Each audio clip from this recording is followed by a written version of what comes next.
On behalf of the trustees, faculty, and staff of Sarah Lawrence College, I'm delighted to welcome you to the commencement of the class of 2010.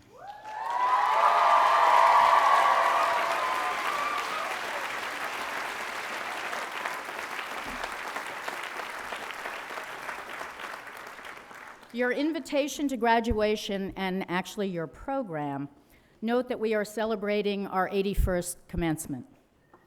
A week ago, we became aware, through some excellent sleuthing on the part of one of our staff members, that this is actually our 82nd, and that we inadvertently suspended counting for 1 year in the 1970s. You may attribute this error to the fact that the college has never required mathematics.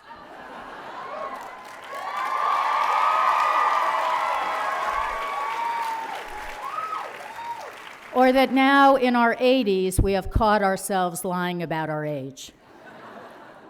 So welcome to our 82nd annual commencement exercises. As we celebrate our graduates today, we also honor those who made it possible for them to be here, their families whose love and commitment supported them, including those who are no longer here to mark the milestone. To the parents in the audience, I want to say thank you for lending us your daughters and sons for these past few years.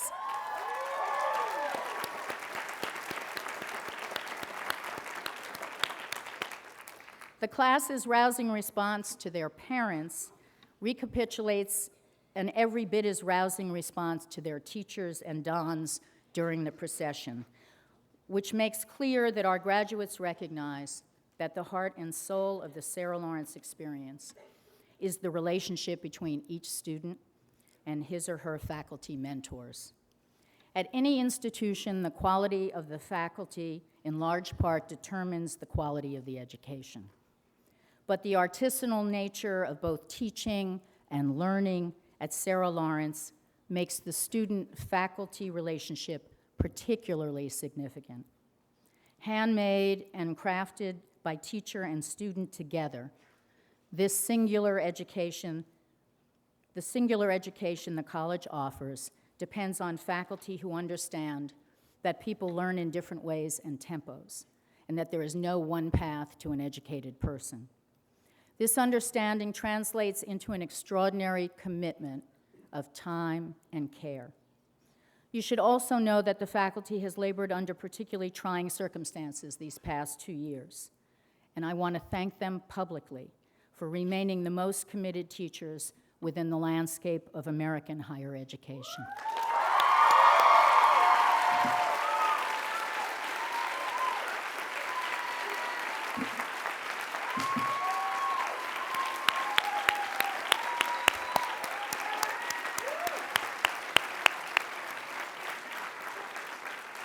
I would also like to make special note of the presence today of Al Green,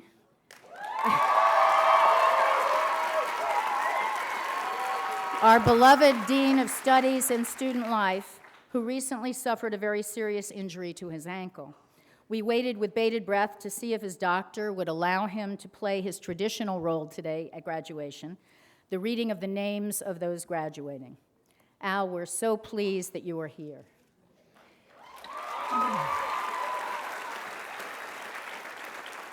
Lastly, I would like to recognize someone who graduated from Sarah Lawrence years ago, spent his entire professional career here, and is now retiring and moving to New Zealand. Michael Rangers has directly or indirectly been responsible for so much at the college, including this event today. Michael, best wishes in your new life in New Zealand. I don't know where Michael is.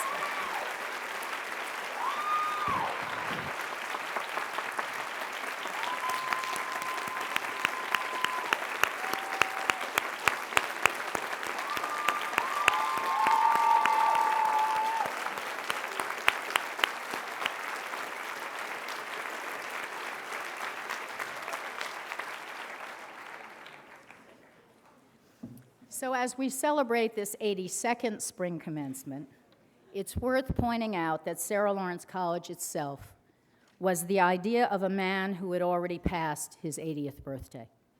William Van Duzer Lawrence.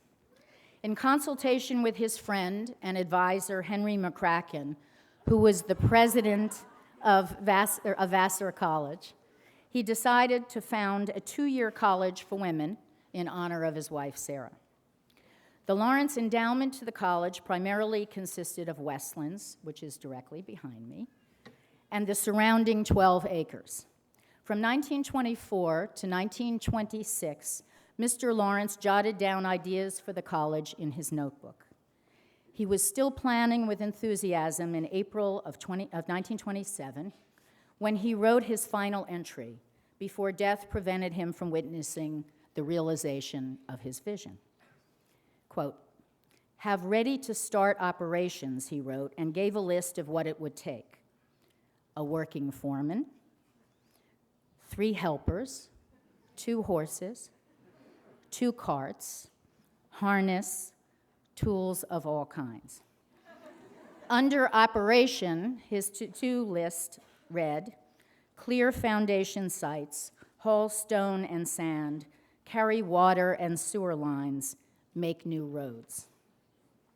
In a memoir archived in our library, William's son Dudley said of his father, "There is pathos in this last entry, but it also compels admiration for the indomitable spirit of a man in his 86th year, which could override every obstacle and carry on to the very day of his death." The entry gives new meaning to the idea of a college founder and foundation. It provides an almost Thoreauvian picture of the very practical, physical building necessary to substantiate the college's ideals.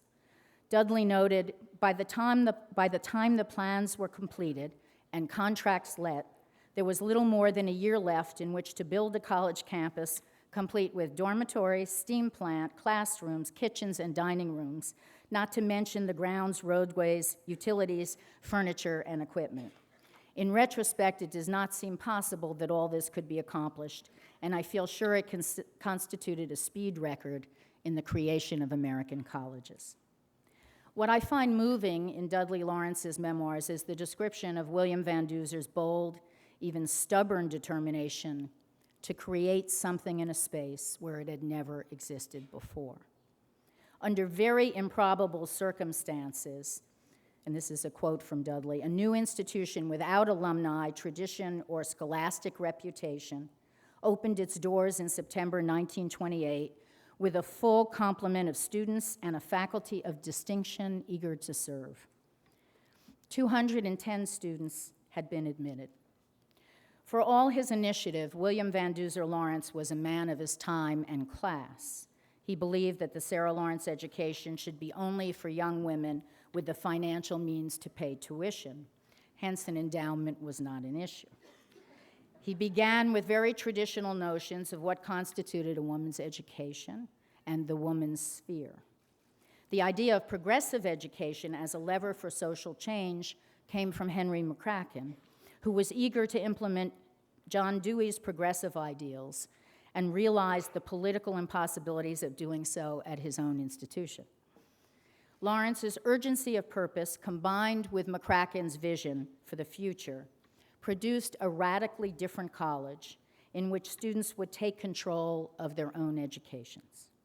This improbable combination of inventiveness, in the absence of dining halls during the first week, students and faculty were bused to the Hotel Gramerton for food, and vision provided a foundation for the future of Sarah Lawrence. The entrepreneurial spirit did not end with the passing of William Lawrence and Henry McCracken. The practical harnessing of purpose in the service of an idea is part of the fundamental ethos of the Sarah Lawrence education, not just an accident of history. We witness the benefits of this self-starting attitude in countless student initiatives, whether in the totally student-created and run theater company, the Melancholy Players, or Genesis, a student-produced exhibition and catalog, or the yearbook. It was visible in the way the crew team came into existence at Sarah Lawrence when a group of students returning from our Oxford program abroad took the initiative to start a team at home and were aided by our devoted athletic director, Mary Levine, who is retiring after 25 years of service.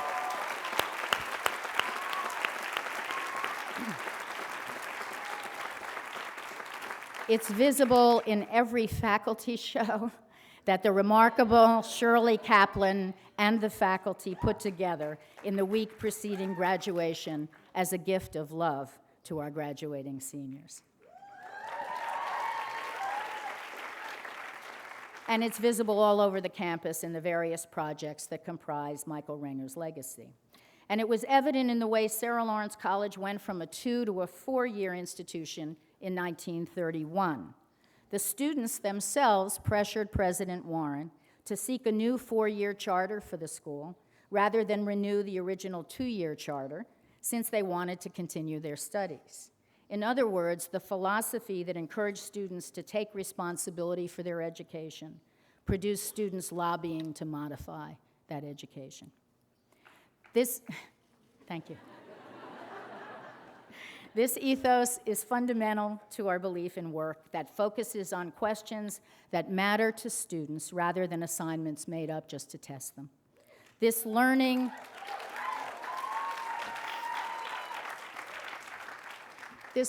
and doing for a purpose is the quality that I know you, our graduates, will take with you into the world beyond Westland's gates. And although we're renowned for the way we develop the individual, as we should be, all these examples involve individuals working together to make something happen. The tactical creativity of the Lawrence-McCracken partnership created a blueprint for the future. It did not, however, fully engage the issue of sustainability. The consequences that flow from our origins as a college, physically but not financially well endowed, continue to affect us. Indeed, one of the greatest challenges of the 21st century is to balance short-term need and long-term health. Many of our students have reminded us that one of our long-term challenges is to sustain the environment as we struggle to maintain the physical campus bequeathed to us by the Lawrences. Beautiful old buildings that are, to quote Goldilocks, always either too hot or too cold.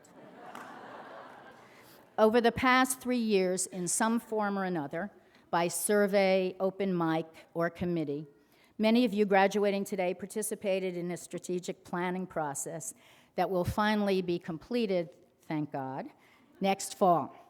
Along with faculty, staff, alumni, and trustees, you identified what works for you and what doesn't, those fundamental things you love about Sarah Lawrence, and those you hoped for but did not find. 13 students, including some seniors, who served as interns in the first comprehensive inventory of our space and its utilization, were not shy in offering advice about how best to house our work and play on campus. Facing outward as well as internally, the college has done what's called an environmental scan to make sure that while keeping true to our roots, we adjust to the economic, demographic, and technological changes occurring in the world today.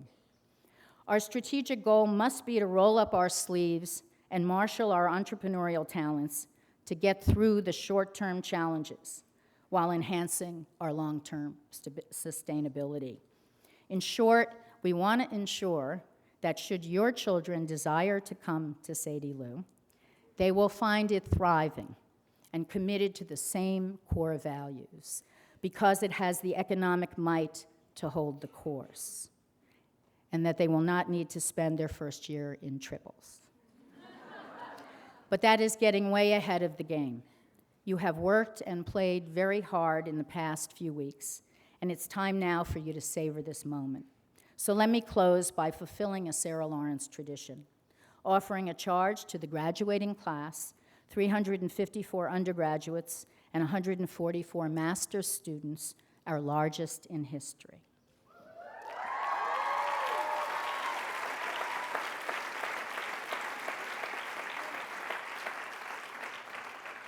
Mobilize the passion for learning that we have nurtured in you at Sarah Lawrence in the service of multiple purposes. Create a rich inner life for yourself so that adventure can come from within as well as from without. Open yourselves to others. Be unafraid to take emotional as well as intellectual risks. Make new things in empty spaces, a description that applied not only to McCracken and Lawrence in 1928, but one that I repeatedly hear from alumni across the country. Stand up for your values, even when going with prevailing wisdom would be much easier. Make a difference in the lives of others through your words, your deeds, your teaching, your creations, as our commencement speaker, a 1989 graduate of our college, has done in her career. We wish you the best as you continue the serious, creative work in the world that you've begun at Sarah Lawrence College. Thank you.